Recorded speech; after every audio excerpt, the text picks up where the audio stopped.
We want to categorically state that there was only some small misunderstanding between the executive and the assembly, just like in any other form of organization.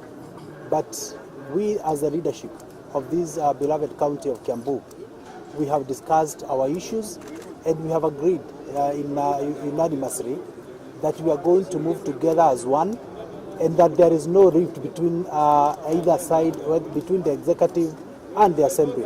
There is nothing like that. That is misrepresentation, and there is nothing of the sort. There's all been numbers. I'm the one who was in that meeting, and I can categorically tell you that there was no fight. Yangu ni kuwashukuru sana watu wa for the state. Jana vile mlikuja na leo mmekuja. Tulikuwa na mambo jana ya basari, tujue vile tapeana, leo tumesuluhisha. Gavana wetu amekuja ametuelezea ile kitu yote tulikuwa tunauliza, na tuko tayari kupeana hizo basari within 3 weeks. The end of January tutakuwa tunapeana hizo basari sote, kwa sababu tumepata sheria ile tutapata kamati ya kuangalia hizo forms. So tuko pamoja na hiyo mambo ya jana yote tumesolve, kwa sababu ilikuwa si muda mwingi tulikuwa tunaongea, hiyo ilikuwa yetu nyumbani. Najua sisi Kiambu hakuna vita, hata jana tulisema hatupigani, tulikuwa tunauliza gavana akuje tumuulize maswali atujibu. Na gavana ametuambia ile tunafanya kazi, na in fact hata tumeona sisi ndio tulimkosea kwa sababu amefanya kazi mingi sana ili ametuelezea leo. Governor na County Assembly hufanya kazi pamoja kulingana na katiba yetu.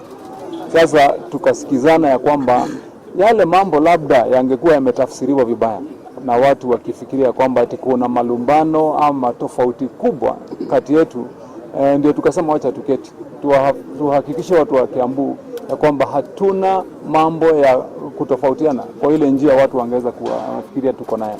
Tunafanya kazi pamoja, tumesikilizana mikakati, mipango zetu za kaunti ya Kiambu, tunashauriana, tunasema tunatembea hivi, tunatembea hivi.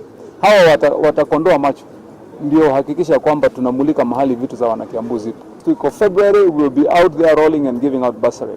We are in the process of complying with the law to ensure that the process is satisfied, such that the bursary will be fair, it will be free, it will be given to the right people who are deserving. Once we've dealt with that, by the end of February, at the end of January, first week of February, then bursary will be rolled out.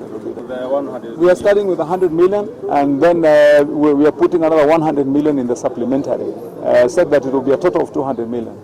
Tumezungumza, unajua hawa watu wote ni watu wana Kiambu, na tukasema tunafanya kazi pamoja, wenye wanaitwa jina gani ama jina gani, wote ni wana Kiambu. Kwa hivyo hizo mambo zenye zilikuwepo ndogo ndogo tunaweza kufafanua pamoja, na tukasema hamna tofauti ya kubebea juu. Ya muhimu jameni ni tufanyie wana Kiambu kazi.